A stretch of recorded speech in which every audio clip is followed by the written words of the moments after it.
कहानी का दूसरा भाग है। अगर आपने पहला भाग अभी तक नहीं देखा है तो इसे पहले देख लें।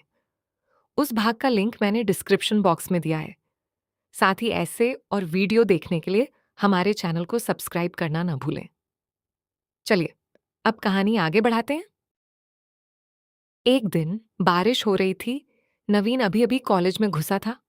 अचानक वह फिसला और अपनी यूनिफॉर्म खराब कर ली।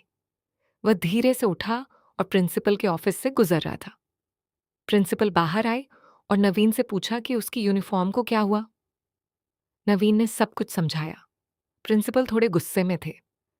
आज वह दिन था जब कॉलेज की मालकिन इंस्पेक्शन के लिए आएंगी और कल उन्होंने सभी क्लास को घोषणा की थी कि सभी छात्र मौजूद रहें। जब प्रिंसिपल घबरा रहे थे, कुछ महिला टीचर उनके पास आईं। उन्होंने समस्या समझाई। अगर वह घर जाकर अच्छे कपड़ों में वापस आएगा तो बहुत देर हो जाएगी। तभी एक टीचर को एक आइडिया आया। सर, हमारे पास एक एक्स्ट्रा यूनिफॉर्म है, एक टीचर ने कहा। वे उसे जल्दी से बाथरूम में ले गए। वह अंदर गया और अपना बॉडी साफ की। जब नवीन ने नए कपड़े मांगे तो उसे चूड़ीदार दिया गया। वह उन्हें पहनना नहीं चाहता था। नवीन, हमने तुम्हारे कपड़े बाहर फेंक दिए हैं और यह तुम्हारा एकमात्र विकल्प है। या तो हमने जो कपड़े दिए हैं पहनो या यहां ऐसे ही रहो, एक टीचर ने कहा। नवीन रोना चाहता था। ये चीजें उसके साथ क्यों हो रही हैं? अंजलि के घर में तो सिर्फ उसके कमरे में था। अब उसे कई लड़कियों का सामना करना है, उनके जैसे कपड़ों में। उसने चूड़ीदार पहना और कमरे से बाहर आया।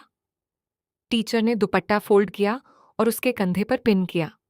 उसकी आंखों से आंसू लगभग निकल आए। उसके बाल पोनीटेल में थे और एक बिंदी ने उसके लुक को पूरा किया। फिर वह धीरे से अपनी क्लास की ओर चला। जब क्लास की लड़कियों ने उसे देखा, वे हैरान थीं। टीचर ने समझाया कि क्या हुआ। वह अपनी बेंच पर गया और बैठ गया। अंजलि उठी और नवीन के बगल में बैठ गई। जल्द ही सभी लड़कियां अंजलि का अनुसरण करते हुए उसके पास बैठ गईं। इंस्पेक्शन के समय मालकिन प्रिंसिपल के साथ क्लास में घुसी। तुमने कहा कि सभी छात्र मौजूद हैं? मालकिन ने पूछा। हाँ मैम, सभी छात्र मौजूद हैं, प्रिंसिपल ने कहा। फिर हमारी कॉलेज का एकमात्र लड़का कहाँ है? मालकिन ने पूछा, जब प्रिंसिपल ने नवीन को खड़ा होने को कहा। मालकिन हैरान थी। नवीन सच में लड़की जैसा लग रहा था। वह लड़की के कपड़ों में क्यों है? मालकिन ने पूछा। प्रिंसिपल सच नहीं बताना चाहते थे। मैंने जो सुना है वह क्लास की सभी लड़कियों का दोस्त है और उन्होंने सुझाव दिया कि वह उनके जैसे कॉलेज आए ताकि वे कॉलेज के एकमात्र लड़के के आसपास सहज महसूस करें, प्रिंसिपल ने कहा। नवीन प्रिंसिपल के जवाब से स्तब्ध था। हमें उसके जैसे और परिपक्व लड़कों की जरूरत है। मैं नहीं चाहती कि कोई उसे परेशान करे। उसे कॉलेज की किसी भी अन्य लड़की की तरह ट्रीट किया जाए। मैं इस कॉलेज में अक्सर आऊंगी, मालकिन ने कहा। मालकिन के जाने के बाद सभी मालकिन के फैसले से हैरान थे। अंजलि मुस्कुरा रही थी। उसे नहीं पता कि क्या होने वाला है, लेकिन यह रोचक होगा। शाम को प्रिंसिपल ने उसकी मां को फोन किया। वह प्रिंसिपल पर गुस्सा थी कि उन्होंने उसके बेटे के साथ ऐसा व्यवहार किया। प्रिंसिपल ने रेखा से माफी मांगी। उसके शांत होने के बाद, मैम, मुझे आपसे एक फेवर चाहिए, प्रिंसिपल ने कहा। क्या है? रेखा ने पूछा। मैंने सब कुछ समझाया है और मालकिन उम्मीद कर रही है कि नवीन लड़की के रूप में कॉलेज आए, प्रिंसिपल ने कहा। नवीन बहुत गुस्सा हो गया। यहां वह अपनी मां के बगल में चूड़ी में खड़ा है और प्रिंसिपल चाहते हैं कि वह रोजाना पहने। यह संभव नहीं है सर, श्रेयस की मां ने कहा। मैम, अगर आप सहमत हों तो आपको सभी वर्षों की कोई फीस नहीं देनी होगी, प्रिंसिपल ने कहा। रेखा सोचने लगी। वह हर साल करीब 1 लाख दे रही थी। नवीन डर गया। मैं सहमत हूं, लेकिन नवीन को कोई परेशानी नहीं होनी चाहिए, उसकी मां ने कहा। प्रिंसिपल मुस्कुराए और सहमत हो गए। नवीन स्तब्ध था। जैसे ही वे कॉलेज से बाहर निकले, नवीन अपनी मां से फैसला बदलने की गिड़गिड़ाहट कर रहा था। रेखा ने कोई जवाब नहीं दिया। कुछ ही समय में वे एक दुकान में खड़े थे और रेखा यूनिफॉर्म का सामान खरीद रही थी और रास्ते में टेलर को सिलाई के लिए दे दिया। नवीन अपनी मां से अनुरोध करता रहा। जैसे ही वे घर घुसे, बस चुप रहो नवीन, क्या तुम जानते हो कि मैंने तुम्हारी कॉलेज फीस के लिए अपनी दोस्त से उधार लिया है? अब हम 3 लाख बचा सकते हैं। मैं ज्यादा नहीं कमाती, ये हमारी मदद करेगा। वैसे भी सबने तुम्हें चूड़ी में देखा है और तुम चूड़ी में कॉलेज जाओगे। यह अंतिम फैसला है, उसकी माँ ने कहा। कुछ दिनों में उसे अपनी यूनिफॉर्म मिल गई। उसने उदास होकर अपनी नई यूनिफॉर्म पहनी और अपनी माँ का इंतजार किया कि दुपट्टा पिन करे। फिर उसने उसके बाल संवारे और एक जोड़ी कान की बालियां लीं। उसने तुरंत ना कहा, लेकिन उसकी माँ ने नहीं सुनी। उसने एक बिंदी लगाई और उसके लुक को पूरा किया। नाश्ते के दौरान अंजलि उसके घर आई। आंटी, क्या वाणी तैयार है? अंजलि ने पूछा। वाणी? रेखा ने पूछा। मैंने तुम्हें नहीं बताया, हम उसे पब्लिक में नवीन नहीं कह सकते, इसलिए हमारी क्लास की लड़कियों ने उसे वाणी कहने का फैसला किया, अंजलि ने कहा। नवीन असहाय लग रहा था। नाश्ते के बाद जब अंजलि और नवीन जाने वाले थे, अंजलि, वाणी का ख्याल रखना, रेखा ने कहा, जिससे नवीन शर्मिंदा हुआ और अंजलि के चेहरे पर मुस्कान आ गई। जब नवीन कॉलेज से घर पहुंचा तो वह बिना किसी से कुछ कहे सीधे अपने कमरे में चला गया और यूनिफॉर्म बदलने लगा। जैसे ही उसने ड्रेसिंग टेबल की ओर नजर डाली, उसके पैर वहीं जम गए।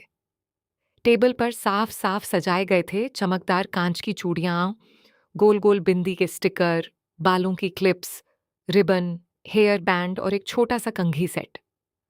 सब कुछ लड़की के इस्तेमाल की चीजों की तरह व्यवस्थित था।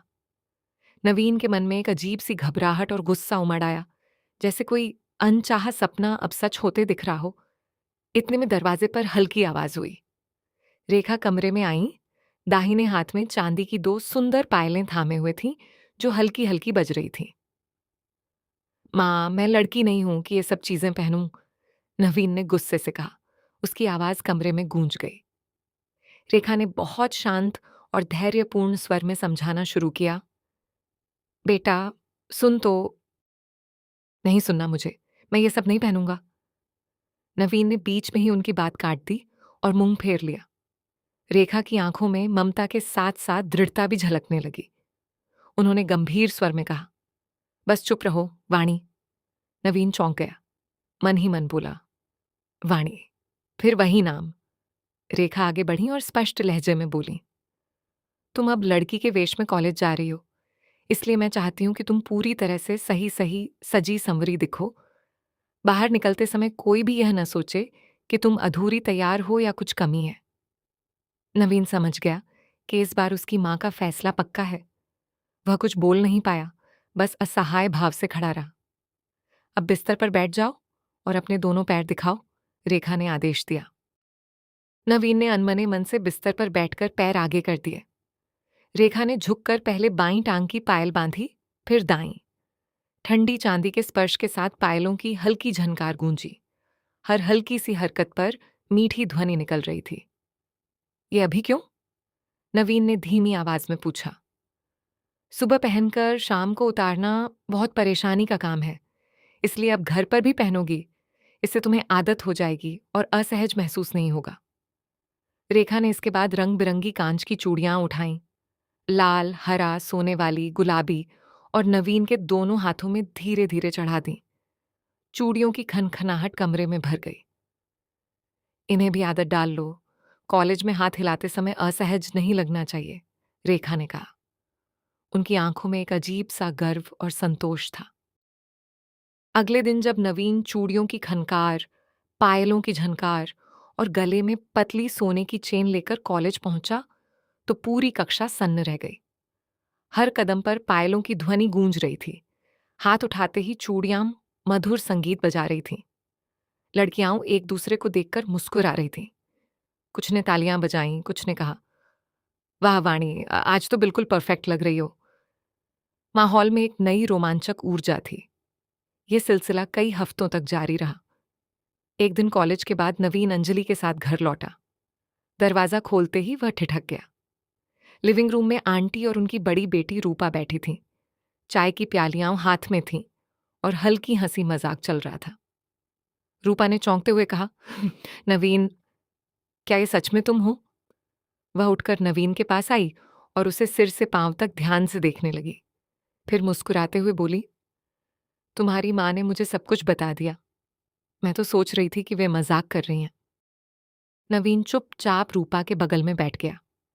उन्होंने बताया कि रूपा की शादी तय हो गई है और वे सिर्फ 25 से 30 सबसे करीबी लोगों को ही बुला रही हैं। रूपा ने थोड़ा झिझकते हुए कहा, तुम्हें इस रूप में देखकर मेरे मन में एक बढ़िया आइडिया आई है। क्या तुम मेरी शादी में साड़ी पहनकर आओगी? नवीन के पैर तले जमीन खिसक गई। उसके चेहरे पर हैरानी और घबराहट साफ दिख रही थी। रेखा, आंटी, अंजलि, सबकी नजरें उस पर टिकी हुई थीं। तभी उसने अंजलि को अपने फोन का स्क्रीन हल्का सा उठाकर दिखाते देखा। पुराना वीडियो चल रहा था। नवीन समझ गया कि अगर उसने इनकार किया तो अंजलि इस वीडियो को अब भी सबके सामने चला देगी। मौजूदा हालात में कोई भी उसकी बात नहीं मानेगा। उसने गहरी सांस ली और बहुत धीमी आवाज में कहा, ठीक है, मैं आऊंगा। रेखा भी हैरान रह गई। रूपा के चेहरे पर खुशी छा गई। चिंता मत करो, बहुत कम लोग आएंगे और लड़कियां भी सिर्फ मुट्ठी भर हैं, आंटी ने मुस्कुराते हुए कहा। और किस्मत तो देखो, मैं तो एकदम नई शानदार सिल्क साड़ियां लेकर आई हूं। उन्होंने एक साड़ी रेखा को सौंपी और दूसरी गहरे रंग की चमकदार सिल्क साड़ी नवीन के हाथों में रख दी। रेशमी कपड़े की चिकनाई और चमक को छूते ही नवीन को एहसास हुआ कि अब यह सफर और गहरा होता जा रहा है।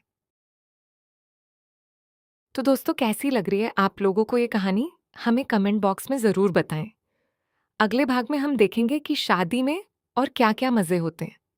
आप भी अपने कहानी के बारे में विचार कमेंट बॉक्स भेज सकते हैं। और हाँ, इस वीडियो को लाइक, शेयर और चैनल को सब्सक्राइब करना ना भूलें। अगला भाग जल्द ही आएगा। तब तक बने रहें।